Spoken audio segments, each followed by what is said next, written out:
Welcome, indie game adventurers, to the Indie Game Lunch Hour, the best indie game podcast on the planet. Today, we're being joined by ourselves to talk about portfolio best practices. This is a community episode, which we do every month or two, and our soundboard isn't working today, so acapella intro, Tim, let's go. All right, 3, 2, 1. Indie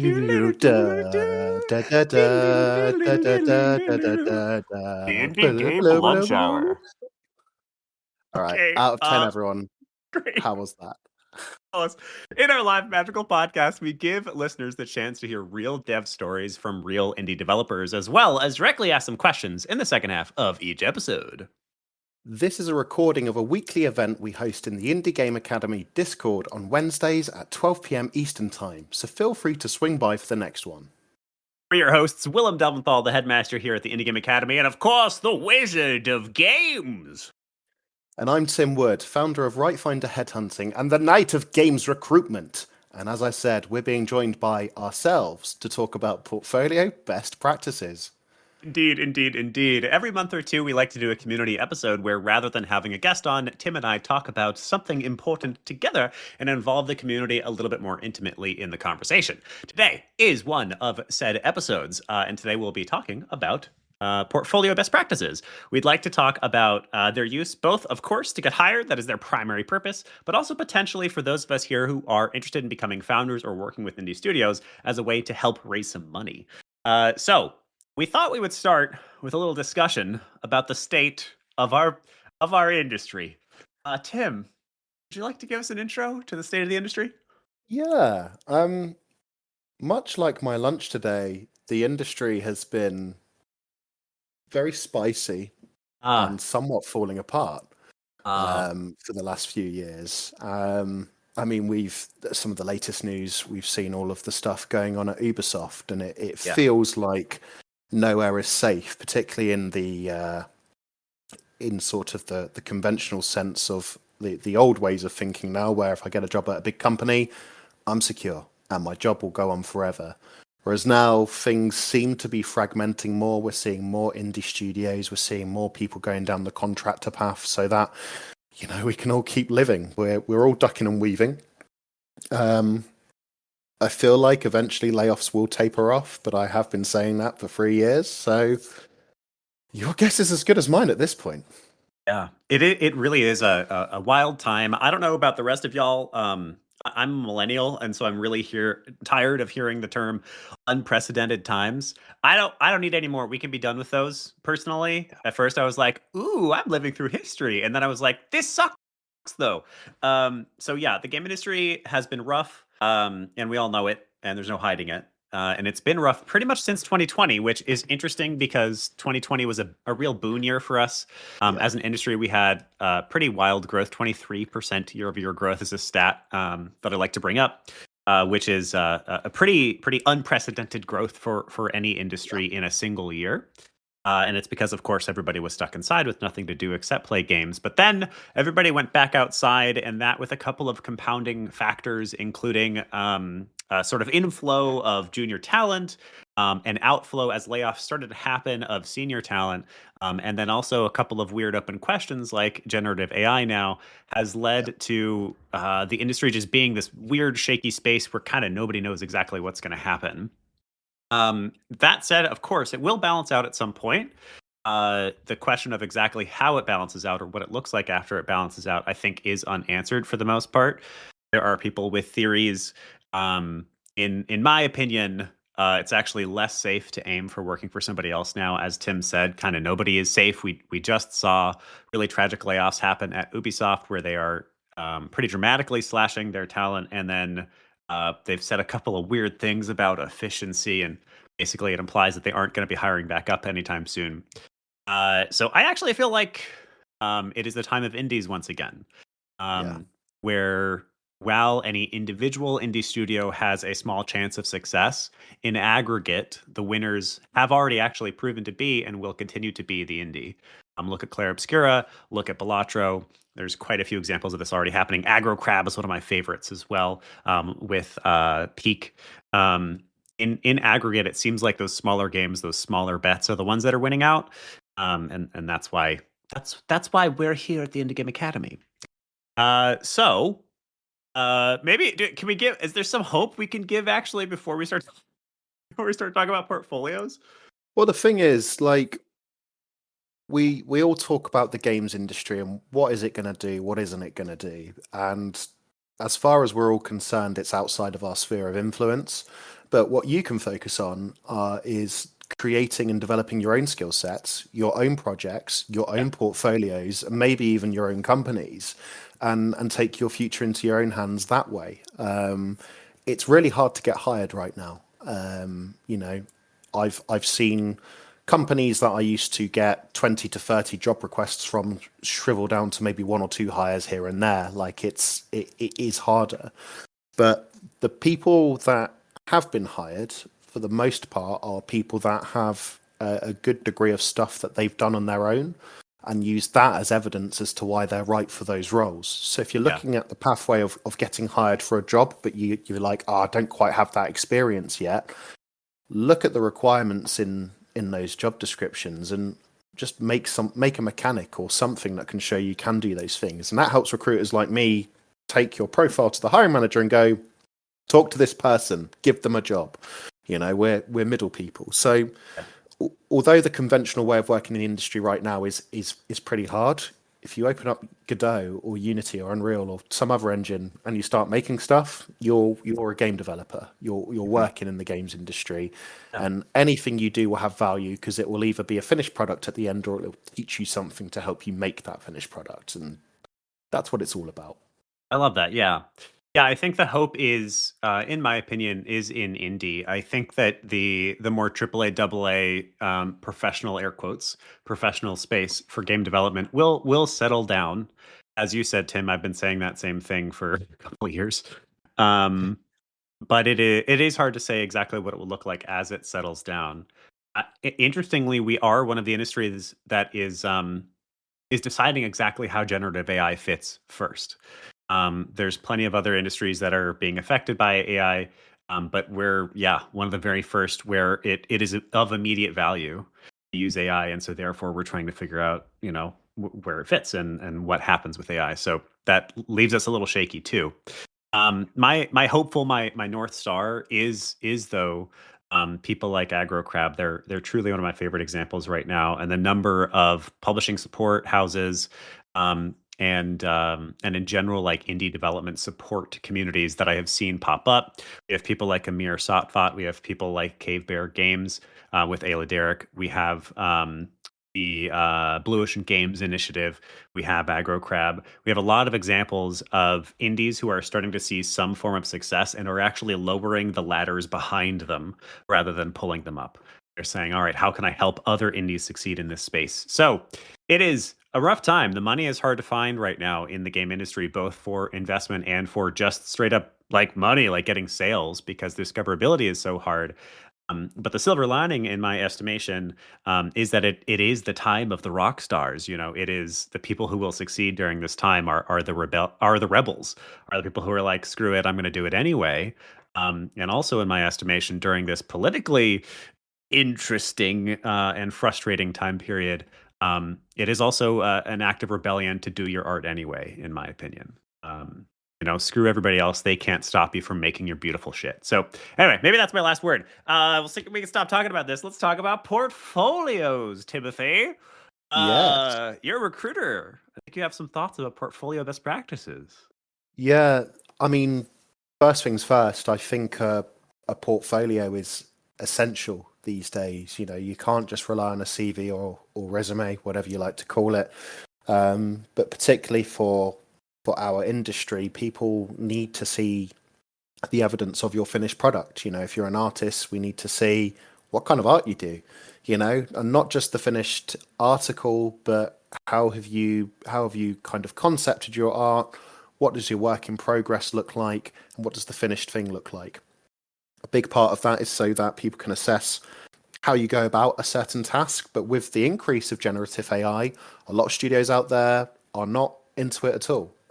Some are, but so it's a way to evidence that you can actually do what you're saying you'll do, and that goes across disciplines. You know, if you're in engineering, you might not be able to talk specifically about code structures and stuff if it's under NDA, but you can have a link to a GitHub with the publicly available stuff that you're allowed to have out there. Maybe some written long form kind of, here is a task that I had, here's what I did to solve it, and these are the types of things that I did. So, you know, as recruiters, our role is to essentially be the first port of call for who gets through to a hiring manager and potentially into an interview process. So these days, you tend to get a couple of hundred applicants per role. In most companies, a human being will look at your CV, your portfolio, and make an informed decision based on the briefing they've taken on whether you should go to a hiring manager. Then the hiring manager would look at that profile and portfolio, make a decision on, hey, do I want to talk to this person or not? So if you think of your portfolio as a kind of a repository of evidence to kind of jimmy open the door that you eventually walk through, it's a way of convincing people of your expertise and your skills. Yeah, interesting. It is a it's interesting to me. Something I've seen happen. It feels on the rarer side, but it happens more often than I would expect. Is people come into this industry and expect to get hired without having already finished some games. And I 100% understand and sympathize with the frustration of junior level jobs asking for like 3 finished titles, published titles. That's almost a gold standard. Even a junior level role will say we want to see that you've already finished 3 games. And I get the frustration with that because that doesn't sound like an entry level job. But the reason that they ask for that is because it's totally reasonable for you to build games on your own time and launch those games in your own time. So one of the things we do here at IGA, the reason that we exist, and one of my own areas of expertise, is exactly that: is launching games for yourself first, because that teaches you so many of the essential skills. It proves your competence in the ability to set a deadline and stick to it. And it, of course, gives you an actual catalog. So you can say, look, here, I built this thing. So perhaps one of the first things I'd like to ask you about, Tim, is what sorts of projects do you like to see people work on? I've seen people do things that are as simple as almost a tech demo. So they're trying to demonstrate their ability to use Unreal blueprints or AI pathing or something, all the way up to, of course, fully finished titles that they're building with giant teams on volunteer squads. What do you like to see, especially those junior level Mm. applicants, have on their portfolio in terms of completed work?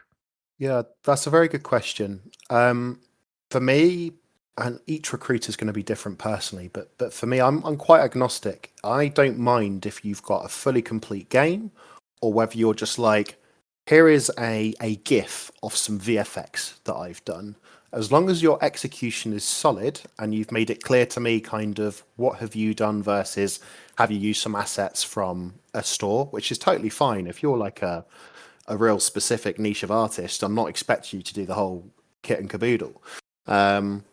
What I want to see is clear evidence of what is your high quality finished product, like what is your personal peak and your process of how you've done that.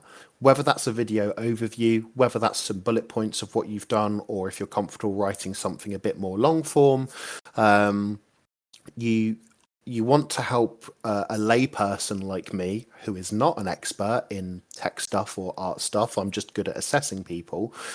Help me understand how you've got to the final stage, because you're then convincing me that you're the right person for the job, and I'm then going to feel comfortable advocating for your profile to the hiring manager to get you into interview. So don't sit there and think, oh no, I've got to make like a roguelike game, I need to make a shooter game, and I need to make a strategy game, so I've got more chances of getting hired.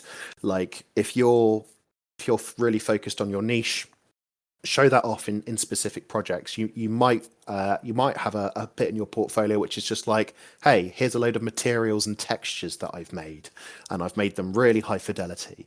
And in a second bit, you're like, I've done some green work, so I've just got grey box character outlines but some really detailed hair. I've seen a lot of portfolios do very well with that kind of sort of more bitty focused approach, and you can apply that across the portfolios. Like with writers, I'm dealing with a lot of writers right now.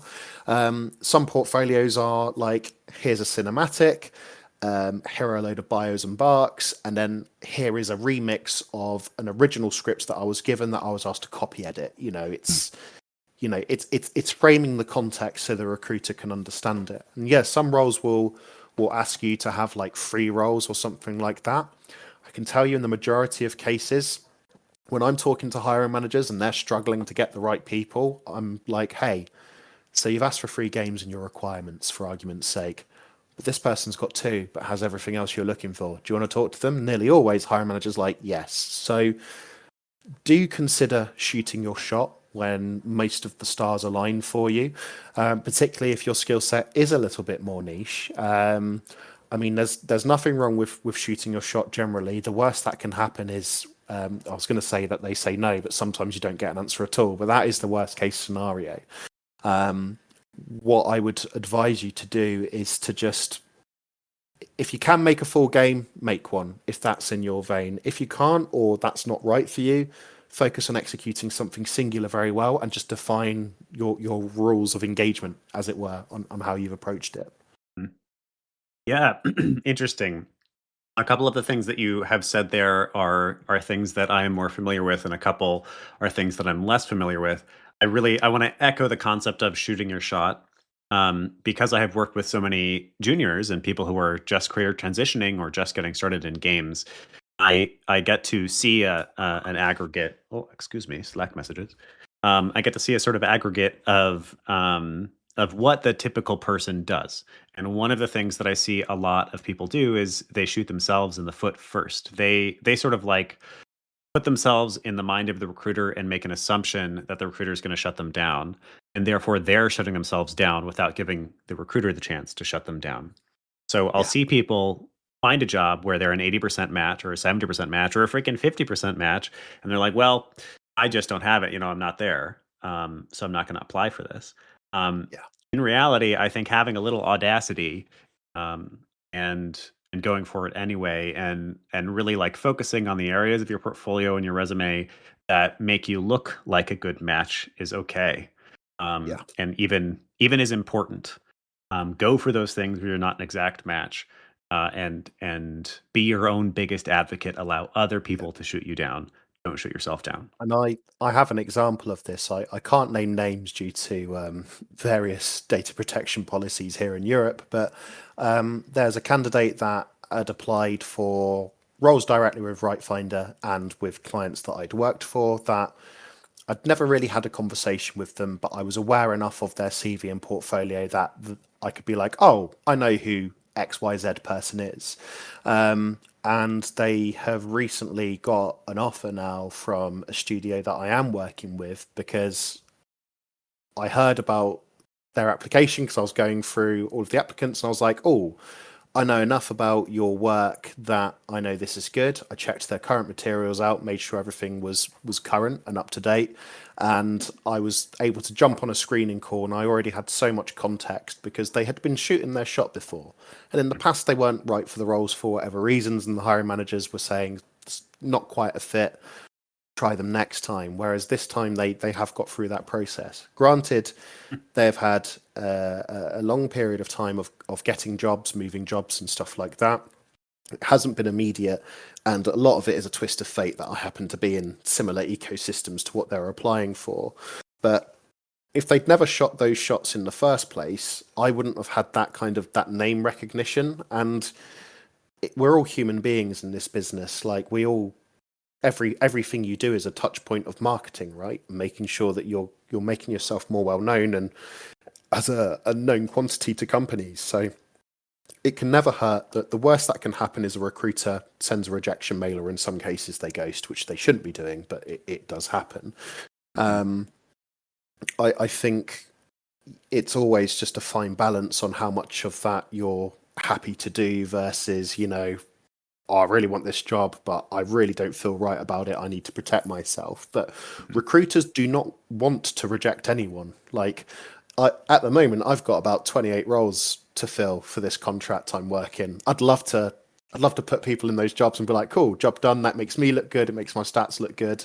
But they need to be the right person for the role. So Mhm. by just adding your application into the mix, if you are a strong but not perfect fit, can often lead to good things. And a lot of companies now that I'm speaking to or working with are really relying on what they call their prospect candidates. So this happens a lot with lead roles. You might interview someone in a few stages and be like, they're not lead level for whatever reason. However, there's an opportunity hire here for a senior or for an expert individual contributor or something like that. So sometimes going for a lead role because you want to be a lead, but you're a senior right now, even if you don't get it, it can lead to something. It could lead to a contract or a full-time job or something like that. I mean, I've got where I am now by just continually shooting my shot. A large part Hmm. of my role is shooting my shot through business development.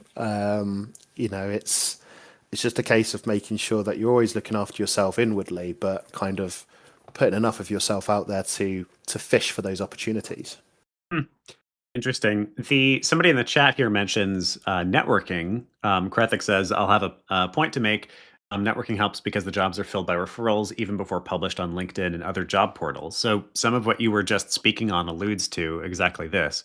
I already have this person in the back catalog. I already have them in mind. And as Tim says, by the way, every once in a while you'll run into a jerk, but the vast majority of people who are involved in hiring are looking forward to telling somebody that they're hired. It feels really good be like, hey, you've got the job. That is almost always universally an exciting moment for the person doing the hiring. So they want to hire you. It's just they also want to make sure their company does well and they can keep getting paid, and their studio doesn't get shut down, right? So they have to make sure it's the right person. So networking, Tim, tell me a little bit about networking because as I understand it, as much as 4 out of 5 jobs are filled by referral. So what does networking in the game industry look like? And is the portfolio tied to that at all? Yeah, so networking can take many shapes and forms. It could be as simple as connecting to someone on LinkedIn and striking up a conversation. You might be an audience member in the best damn indie podcast on the planet. You could be doing some courses and learning through something like the IGA. But it's essentially anyone you come into contact with who is in your industry or out of your industry. It professional friend making, some people call it. Um, Often I found myself when I'm networking, it's in two forms generally. It's generally either client focused, which I won't bore you with because it's not particularly relevant. But that's essentially me going, "Hi, I'm Tim. Let me do stuff for you for money." And the other aspect is candidate networking. So that's meeting with people like your good selves, getting to know who you are, what you do, and how good you are at it, and what's your current level. And invariably, portfolios are really important for that because aside from building a rapport with people and getting to know them as a human being, I need to be able to sort you into whatever category you are. And that will be, hey, like, could I have a copy of your CV? Can I see your portfolio? Like, tell me what you do. Like, why do you do it? Why do you enjoy it? What are you good at? What are you developing? What kind of role are you looking for? Um, the portfolio is almost like a vertical slice on you. Hmm. It's giving us that kind of 360 overview of the actual capability of your work that goes beyond you saying, I do 3D hard surface modeling on your CV. I'm like, cool, but like, what are you modeling? What are you making? How good are you at it? And then I look at your portfolio and it's a bunch of really well done cars and guns and things like that. And it's either stylized or real. And you can kind of filter things down that way. So you don't have to be going to events all the time to network. Things like GDC or DevCom or Develop Brighton, it can all be online. Some people prefer to do it face to face, which is great. That's you're having a coffee or a beer at a conference. Essentially it's just putting yourself out there, but it's also not kind of being a walking billboard and just demanding things from people. Hmm. Some of the times I've seen networking approaches have room for improvement are when I've met someone for the first time or they know someone I know. They go, "Oh, Tim, could you refer me for this job?" And I'm like, well, with the greatest of respects, like I don't know who you are. I don't know what your ability is to deliver. So I'm now being asked to put my own reputation on the line with a company or a person to back someone I don't actually know that well. So I would kind of go into networking without the objective of I want to get something from this person. I would instead think about it as I'm going to let this person know who I am and what I do. I want to learn more about who they are and what they do, and then come what may, something might develop from it. Because everyone you speak to could either be a future employer, they could be a future manager, they could be a future colleague, or they could be a future employee. It could be any one of those things. And you've got the wonderful fifth category of this person could just be a really good pal to have in the industry, maybe do some game jams together or just commiserate on a Zoom call now and then with a cup of tea. Start a podcast together. Start a podcast, all those wonderful things. I mean, that's how Willem and I met. I found Willem's LinkedIn profile. He was branding himself as a particular Tolkien-esque wizard at the time. So I sent him a joke that just said, "What do members of the Astara use for 3D modeling?" Maya, because Maya is the subcategory of Wizard and Tolkien, and also the software, just with a different spelling. And that's the dumbest shit ever, too. I know, and I did that because I found it funny, and I thought Willem will either block me or will just be like, "Oh, that was kind of funny. How are you?" And we've become very good friends as a result. It's led to doing this podcast together and various other collaborations with IGA. And I wasn't planning any of that. I just wanted to waste some time on a Friday. So it was. It was wonderful, though. I mean, I think it goes to show the you never know approach. I think some of my greatest partners, mentors, bosses for that matter, have happened because of something equivalent to cold calling or something else. For that matter, the job that I have right now, I only got because I wrote a big post about how frustrating it is to have money pulled out from underneath you. For those who don't know, my previous role, which I won't mention where it was, we hit all of our milestones, we hit all of our metrics, and then some. We were past our metric goals by about 30%, 2 weeks away from launch, and we still had our publisher pull our money, and not just pull our money, but bury us. There was no way for us to release the game. And so I wrote a big angry post, and it went semi-viral, and then my current job found me that way. So you kind of never know, and I think really the guiding light is put yourself out there, be comfortable speaking about your area of expertise. You'll sound like an idiot a little bit sometimes, but more often than not, people will go, "Okay, cool." They have a nice perspective. And yeah, don't be afraid to reach out to folks. Some of my favorite professors at IGA, for that matter, are just because we cold called somebody, and like freaking Victor Blanc, who's art director on Battlefield 2, is like, "Sure, I'll come teach for you." You just never know. So yeah, put yourself out there. We're all human beings first, mostly. We've all got that in common, and we've got another thing in common, which is we all love games. Or we at least want to be involved in video games. And I think you've already got common ground there, and see what you can build from it. And that might lead to something tangible.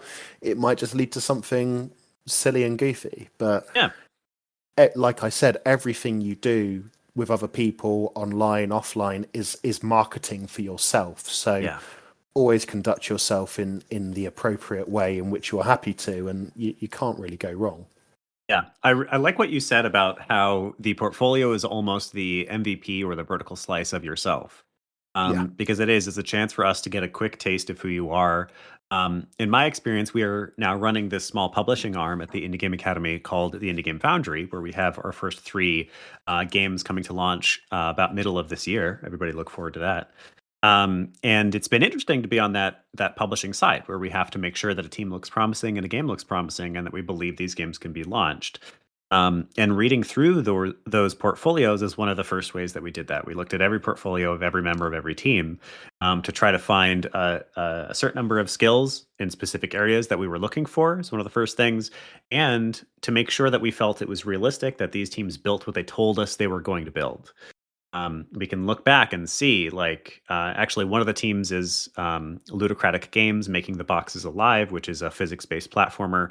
And we were excited about that game, interested in that game, but we wanted to make sure the team could nail that humorous, difficult but fun balance that a physics platformer requires. And we went back into their history, and one of the first things we found is that they had already released one of these in college together, and that makes us far more likely to consider working with them. Now we do have a lot of great questions, so I want to make sure we answer some of these questions. Yeah. Before we move there, let's spend 1 second about using portfolios for exactly that. In this community, a good number of folks want to found one day, or at least work with indie founders as indie developers. So, can you tell me a little bit about how the portfolio applies in that realm, Tim? Yeah, so when you're a founder and using your portfolio, it can take on the form of a standard portfolio. And if you're having a meeting with an investor, for example, you can talk them through, hey, here's some of the outsourced stuff that we've done for other clients. This is the brief that we had, and this is what we've delivered. A lot of people kind of transmogrify their portfolio into a slide deck. Hmm. And that in itself is just kind of, if you're pitching a game itself, and I'll be very brief overview here because I'm not a pitch expert, but you'll be like, here's our game concept, here's the market research that we've done, here are the elements of our vertical slice we'd like you to have a look at, and this is how much money that we're asking for, which generally I've heard is around the 100 to 500k mark is what most investors seem comfortable with doing right now for like quite polished vertical slices from teams that have come together. But essentially, if you, whether you're doing outsource or whether you're trying to get investment, it's a similar kind of concept. You need to be able to show your capability, what your kind of North Star is in terms of what you want the finished product to be, where you are right now. But they also want to see a game plan of how you're structured, how you're organized, and how you intend to run that pipeline and that life cycle of the game development. So it's broadly similar to a portfolio. They just want to see more of how the sausage is being made right now as well. So that kind of that mindset of I will have an evidential kind of review to show for everything I'm doing. If you can get into that habit now, that will help you if you ever decide to go on that founder journey. Because often I've spoken to some studios where they say, yeah, our first pitch, we had no idea what to expect, and we got cross-examined and completely ripped apart because these people were asking us, we're asking them for a lot of money, and they're going, okay, you expect that development will take 5 years. What's going to happen month by month? Or what's going to happen quarter by quarter?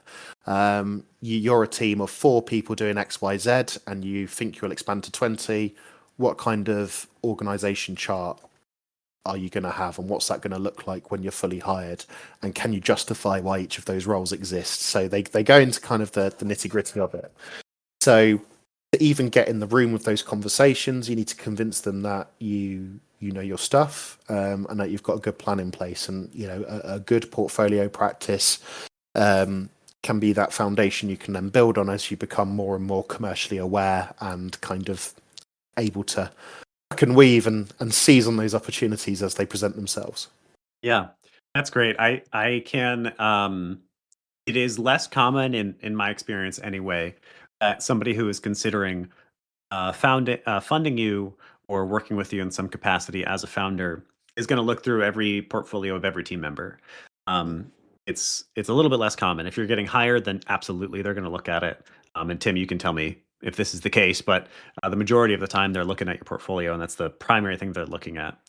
Yeah. Or finding money or getting funded, the primary thing that they're going to be looking at is your pitch deck, and then some version of whatever the game, whatever state the game is in at that point. So a vertical slice is the most common.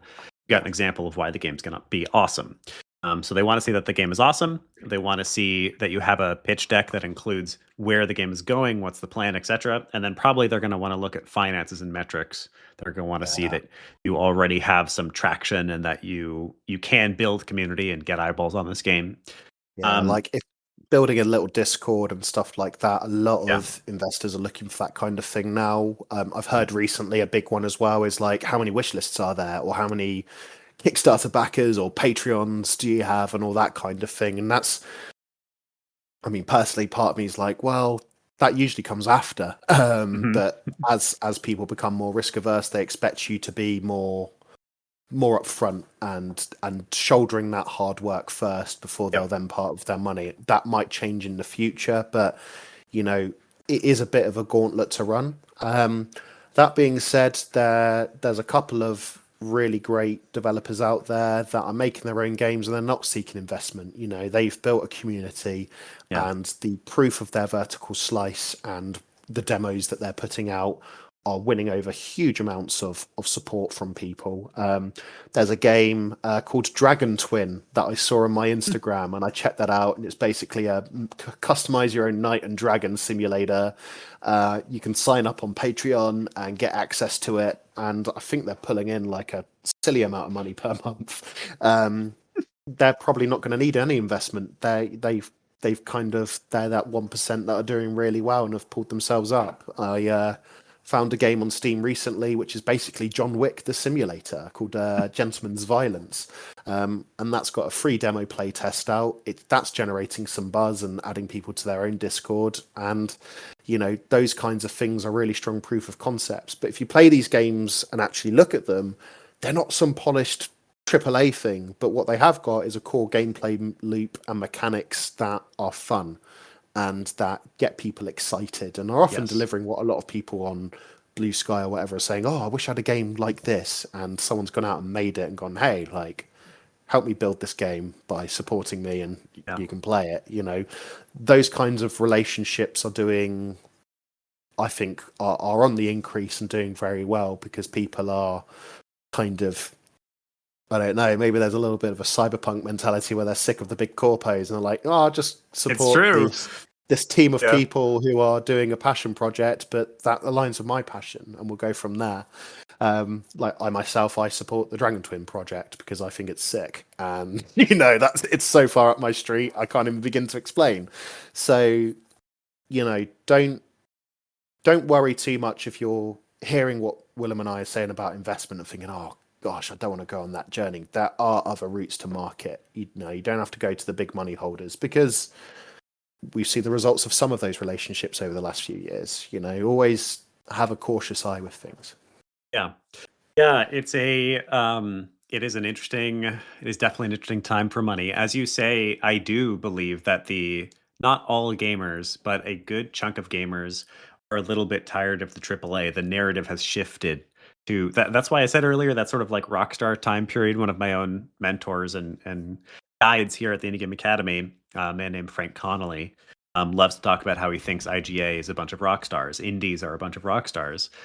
You know, it's the punk rock movement, and I think that that's true. The consumer is actually a little sick of that corporate mentality and wants to see the indie succeed.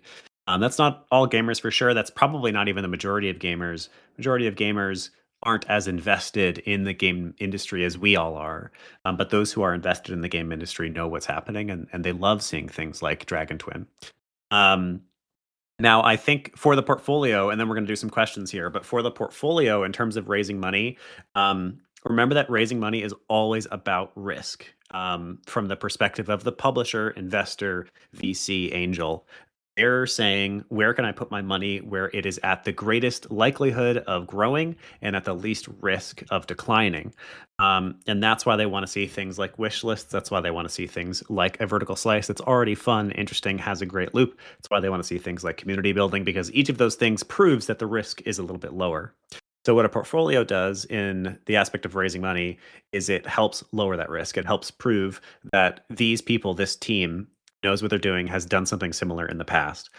So that's really the main way that a portfolio gets used in raising money. I would say that it is not as directly important, but it is almost like a prerequisite for raising money. Every member of your team should be able to prove that they can do what they say they're going to do on this project. That's really the biggest thing. All right, let's get to some community questions. We've got a bunch of good ones. So, For Wendy, it. I'm gonna start with Wendy's question because it's a good one and it's one that everybody asks.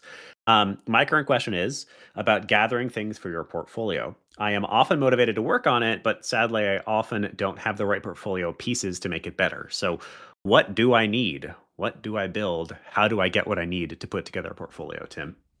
Yeah, so it will always come down to what is your niche. I think if you know kind of what the right portfolio pieces are, but you don't have them, the only answer to that really is to start working on them. And if you don't Mhm. have the professional opportunities to do so, maybe consider carving out some time where you can focus on that. And it could be you have an hour a day, it could be you have one day, 1 month free or something, but just kind of break it down into manageable chunks and just work on it. It doesn't have to be you know, a Tony Stark in the cave building the suit in 2 days type deal. It could be just like a little piece at a time, but kind of look for what you think is weak. Maybe ask a colleague or a friend or someone in your vertical. Vertical is what recruiters call like your job discipline. Mhm. Um, Kind of what they think your portfolio could do with, and work on something to show that. Doesn't have to be a game, like I said before. If you're a writer and you're like, oh, I don't have any cinematic scenes, like, why not rewrite one from an existing game? I've seen a lot of the kind of fan art, fan fictiony type portfolios do quite well when they've applied for those companies because they go, oh, here's a character I 3D modeled based on a character from Warframe, for Mhm. example. That kind of thing can do really well. Um, Maybe have a look at some of the people within your role discipline that you might look up to or follow online. Often you can find their portfolios and see what kind of pieces they're including in there, and the kinds Mhm. of things that they're presenting, and see if you can uplift your portfolio that way. Of course, you'll have opportunities to speak to recruiters, both agency and internal recruiters. Some of them will give you advice if you ask for it. It depends how busy they are and how inundated they are with requests. But there's a lot of forums and resources out there online where you can get professional feedback from people. A good place to start. I don't know if there's a specific channel in IGA, but the good tutors and professors in IGA are well placed to advise you in the first port of call. Um, but yeah, if you know what you're missing, the only way out is through. I'm afraid with that. There's no kind of magic solution to make stuff happen. But if it takes you 6 months, it takes you 6 months, but you'll eventually get there. So the best time to start is now. Yeah, there's that old saying, right? The best time to plant a tree is 30 years ago. The second best time is Yeah. right now. Yeah, I think one of my favorite simple pieces of advice here, Wendy, for figuring out what you should be working on is pretty simple, and that's just to combine a bunch of job descriptions. So go and look for the roles that you want to work. Find 5 to 10 maybe open job descriptions, or even closed ones. Ones from the past, but just recent past at least, and look for specifically what they're asking for in those roles. And make a special note whenever multiple people are asking for the same thing. So if you're trying to become a systems designer and a bunch of people are mentioning being able to like simulate a game in Excel, then that's what you should be practicing and putting on your portfolio. If you are trying to become a front end engineer and a bunch of people are talking about being able to code shaders, let's say, then practice that, build a example project, and put that on your portfolio. And that applies for every single role. You can go and find open descriptions for every single role, and you can look and find exactly what they're asking for. I'd like to highlight a comment that's not a question, but I think it's important for everyone to hear. But uh, Ashley Shear has said one of my portfolio games is a tight 23-minute visual novel dating sim, focusing on dialogue and branching choices and one crafting mini game.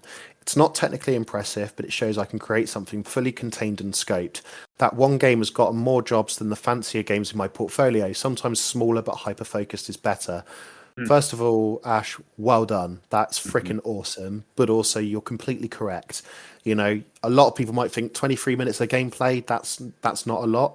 that is a heck of a lot of work. Especially, I write branching stuff for fun as well. Like that takes freaking forever.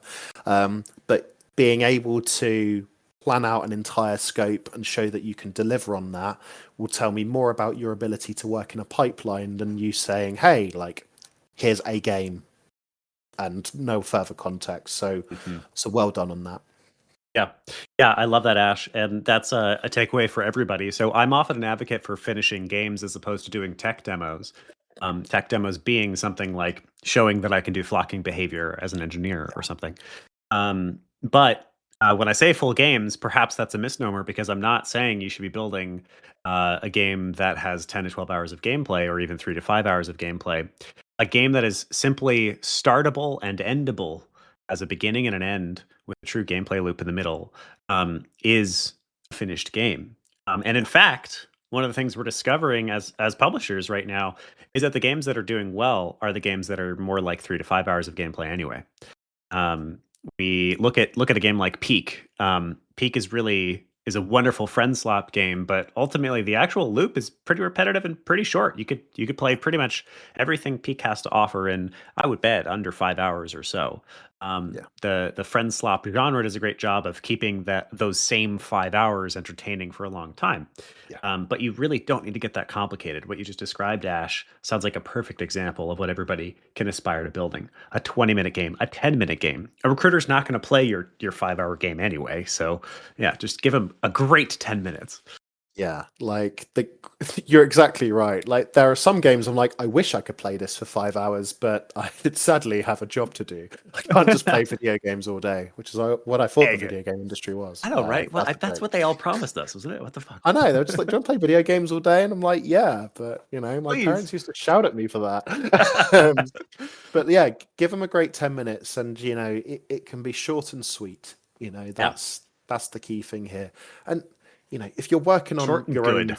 full length game and you finish that, like put that in the portfolio too. That's absolutely fine. There's a couple of senior devs who have got like lots of games under their belt and they're like, oh, by the way, I built this full game and I released it on Steam and it did fairly well. Great, even better. But like you don't have to deliver the world yet, you know. Just focus on showing yourself in your best light. Yeah, I love it.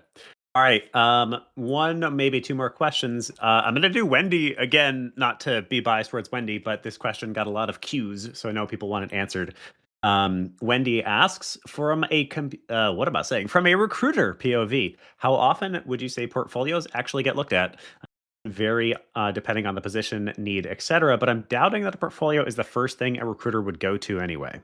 Sure. I can only answer this for myself and the team I work with because I know what they do. I'm sure there's recruiters out there that are naughty and don't look at portfolios. Um, if a candidate attaches a portfolio to their application, I will look at it.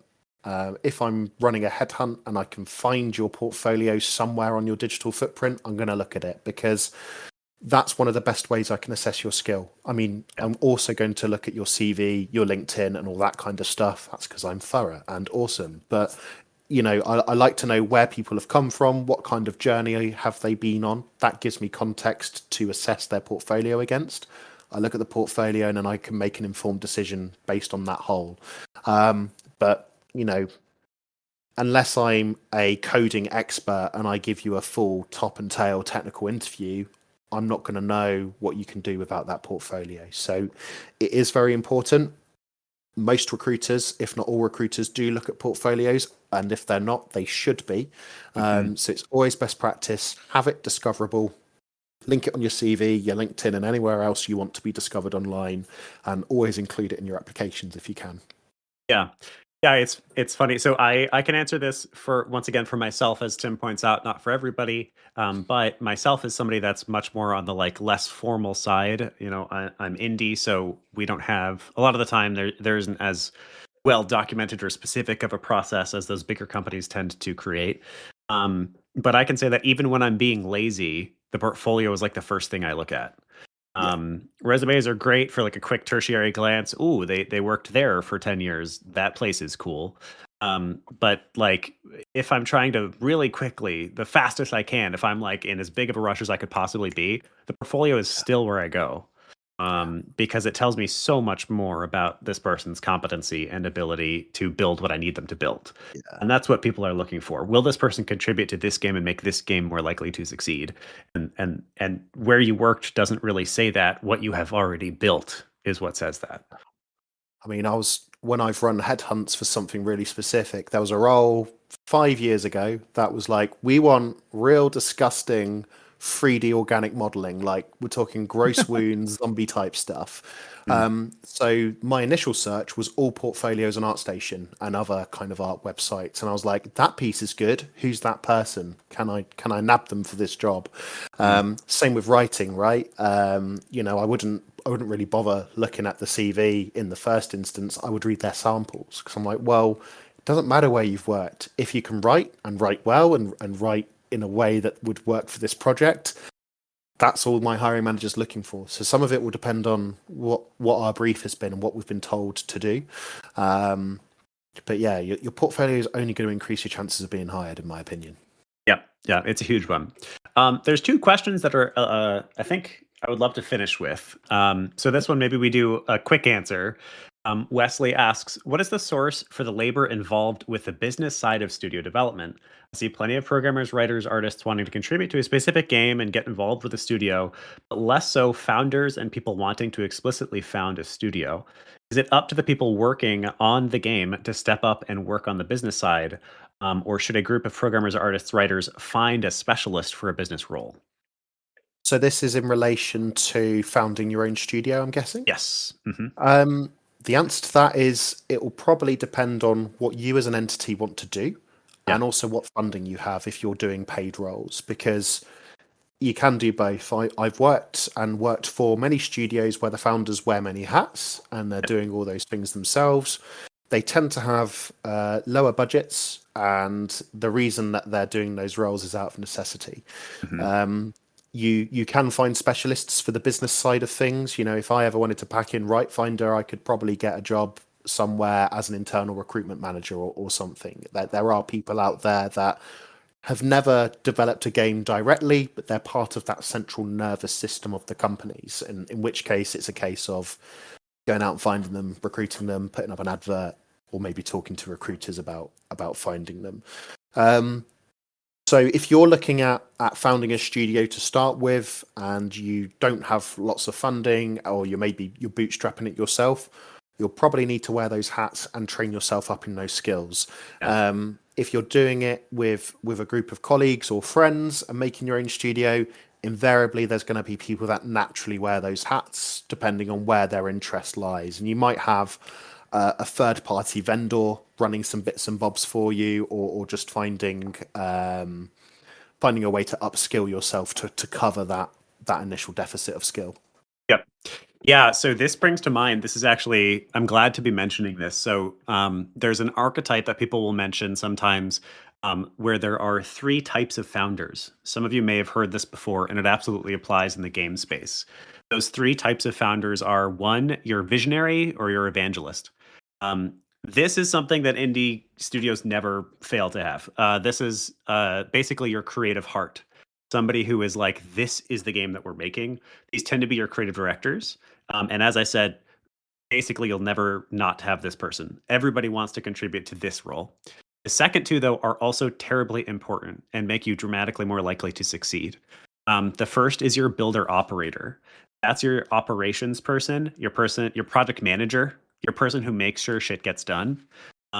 This is, in my opinion, probably the thing that lacks the most from indie studios. The role that lacks the most from indie studios, because it's for most people anyway. It's not fun. It's not like, ooh, I get to add a cool new mechanic. It's, ooh, I get to make sure that Tim got his tasks done and ask him why he didn't. That's less fun inherently, and we as game developers are all about what is fun about doing a task. Yeah, don't that person is incredibly important, and finding that person is incredibly important. And then your third founding category is your relationship builders or sellers. These are your schmoozers, your people who are really good at finding partners, your people who are really good at talking up the game, your people who are really good in interviews. And sometimes that person will also be your visionary because they can kind of do both. Um, and oftentimes, especially in indies, you'll fill multiple roles. So perhaps your programmer is also extremely organized and is cool managing a Jira. And sometimes your game designer will be, extremely witty and fantastic in a podcast interview. But oftentimes it's best to have a distinct person for all three of these. So basically, a creative lead, an operations lead, and a business development lead. Somebody who's making sure you're getting out there and finding those partnerships that make it happen. That Um, doesn't mean you can't collaborate together as well. yeah, Like I've seen it particularly at conferences. You see all three together, or two of the three together, and they're just kind of, it's a great partnership to yeah. witness when people get that mix right. Yeah, I love, for instance, something I have come to finally maybe admit about myself is I am one of those people who loves to be that creative visionary lead, that heart. But I also recognize that I kind of suck on the operations side. So I basically always need a partner who is kick-ass at operations. That person can also often feel sort of unwelcome because it's like annoying to have somebody be like, "You said you would do this and you didn't." But what you come to understand once you've worked in this industry long enough is that those people are godsends, and love them and hug them and tell them, thank Yeah. you. I did miss this task. My bad. I'll do better. I had a CEO who was hiring for a chief operations officer once, and I Yeah. said, "Well, tell me about the role and what you're specifically hiring for in a CIO." And he said, "Tim, I'm hiring my own boss here," Yeah. and like, it's so true. Yeah. They keep you on the straight and narrow of it, and they're a very important archetype. Hugely important. All right. So I know we're at time, but I think this is a really powerful one to end with. So Krethic says, I have a question. It's not job related. I love video games and I have done a lot of it, but sometimes I'm losing interest. Is anybody else going through this? What do you think, Tim? Yeah, I don't know if this is in relation to playing or making video games, but my answer is similar for them both. If you're losing interest in something, it's totally fine to give yourself a break from it. Like, keep doing what you need to pay the rent or the mortgage or whatever, but like, there are times in our life where we can really give our whole self to something and dedicate ourselves to it and live and breathe it. And there are times where you just run out of puff, and it's Mhm. okay to take a breather. Build some space and some grace in for yourself. If you need to take a week or two off something, or perhaps even longer, find what sparks you joy. And this is advice that my business partner gave to me, and I'm so glad I'm in this partnership with them because they keep me in the straight and narrow. Give yourself that permission to goof off. If you're kind of at your computer working for hours at a time and you find yourself flitting away and doing this, that, or the other, just be like, right, I'm clearly not feeling it today. I'm going to have 4 hours. I'm going to go for a walk, or I'm going to do this. Or I'm going to read a book, or whatever it is you do to kind of de-stress. But it's okay to not be interested in something. You're not a failure. You're probably just tired. Sometimes our hobbies and interests just completely shift over time. It might be that you've reached a point where, like, I don't want to be a game developer anymore, actually. I want to go do something else. And that's Yeah. fine as well. You've Yeah. not lost. You've not been defeated. You're a human being. Like, we don't ask to be put into existence. We just got to make the best with what we got. And your journey is inherently your own. So, as long as you're not doing something criminal, you can't really go wrong if you're making an informed decision for something that's the best for you mentally, emotionally, physically, or spiritually, if you subscribe to that as well. Yeah. Well said. I think there's a lot of this right now, Krethic. So you asked, are other people feeling this? The answer is yes. I don't have stats prepared for you, but I have seen anecdotally a lot of people who are basically just like, I think I'm done with the game industry.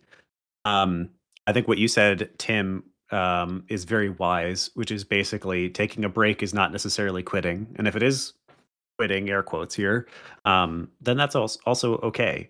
It is a tough industry, much like many of the creative industries, like film or writing or music. It's a tough industry, and probably it will only get more competitive over time as there are more and more humans doing it. That doesn't mean that it is bad to leave it, and it also doesn't mean that it's crazy to stay. I know that I personally have wrestled with this a lot, Krethik, and especially in the past couple of months with what's going on politically in my country in the United States. It's very difficult to feel good about pursuing a dream shot, a moonshot. But I have come to a place personally where it's sort of a screw you, I'm going to do it anyway energy, and that's what's keeping me going right now. And I think my short version of the answer is it's okay if you got to take a break. It's okay if you got to leave entirely. It's okay if you say screw it, I'm going to do it anyway. It is a tough industry and it's been tough for years straight now. And I'm so sorry that it has not rebounded as we all sort of keep hoping it's going to. Um, it is perhaps actually here, I've said this one before, but perhaps this is what I'll leave it with. I was having a conversation with my dear mother, which longtime listeners of this show know that I mention often because she's a very smart woman. And I was telling her about feeling insecure about some stuff in life. And she said to me, Willem, perhaps that's just life. Perhaps it will always be a balance. And I think maybe that's one of my fundamental answers for all things. Um, it will probably never, or at least if it does, not forever feel steady and easy. And life will always find a way to try to tip you off to the side and mess up your balance. And all you can really do is rebalance yourself, recenter yourself, do what you need to do, including taking a break or whatever, and then get back up and get back at it. Yeah. Yeah, Well said. Your mum thanks, sounds man. very wise. She's awesome. Yeah, she was a theater professor for her whole career. She's Oh, retired cool. now, but yeah, she's a badass. All right, let's why don't we wrap up, Tim? Let's do it. How do we wrap up without a guest? Let's see. Before we go, Tim, do you have anything you'd like to promote or any last words of wisdom? Anything I'd like to promote? I mean, I'm here every week with Willem at 12 p.m. Eastern time on Wednesdays, so why not come by for the next one? You can find me on LinkedIn. I'm Tim Wood, the dude dressed as a knight. One of my passion projects, I'm writing a little web fiction. If you like grimdark, sword fighty stuff, you can find it there. But yeah, the only other thing I want to promote is maybe some extra credit for you all to do. I've got two things for you. We're going to double it up. Number one, if you have a portfolio or don't have a portfolio, work on it. Look at what you could improve, what you could refine and make easier for a layperson like me to navigate and understand. And even if it's 2 minutes or 1 minute or 2 hours, like just give it a little bit of love, and you'll be better for it. The second thing, after that last question, I want you all to do something that sparks joy for you. It doesn't have to be turning a hobby into a revenue making scheme or something like that. But I want you to give yourself permission to go do something outrageously silly if you're into that. Curl up with a mug of tea and a good book, cuddle a pet, family member with consent or whatever. But just like do something nice for yourself as well. It's still the dark months. Some people are being beleaguered by 2 foot of snow here and there. So, take this as an instruction from me to do something nice for yourself. I love it. What a good last message. I will invite people here next Thursday, February 5th, who are listening to this podcast episode after the fact. We are revealing changes to the Indie Game Academy. Don't worry, we're not changing too much. What we have done in the past is still pretty much what we're doing, but we have some revamps that we think all of you will think is very exciting, and we have some ways of changing things that we think will help with some of the core problems of the game industry. So I just dropped a link in the chat, and there will be a link down below in the description if you're listening to the podcast recording to sign up for that event. It's free, of course. It's going to be like 30 minutes long, and we're just going to tell you what 2026 looks like for us here at IGA. Last words of wisdom, I'll echo the same thing as Tim. I think there's nothing wrong with doing games as a hobby. And that's maybe one of the important things to say. Make games because you want to make games. The best games are because the people who made the games wanted to make the games, and they weren't doing it because they thought they were going to become millionaires or whatever. So yeah, don't forget that that's the whole reason we're here. We're here to make wonderful things that we want to make for wonderful people. We're not here because we're trying to raise $500,000 or make $1 million. Those are wonderful outcomes that, of course, we all cross our fingers for, but we're here to make wonderful experiences for each other. All right. That's going to wrap us up for the day. If you enjoyed, there's a link to join the Discord down below if you're listening after the fact, as well as for Tim, myself, and anything else we mentioned in this episode. You can catch us again here. I'm just running through the things, Tim, every week, Wednesday, 12 p.m. Eastern Time, and there are instructions to join the Discord. I think that's going to be it. Should we say goodbye? Goodbye, everyone, and thank you for joining us today. Thank you for joining us today. The soundboard is still not working, so game over. Indie game launcher. Oh yeah, it's game over, isn't it? Yeah. All right. Would you like to restart? See you next week, y'all. See you guys.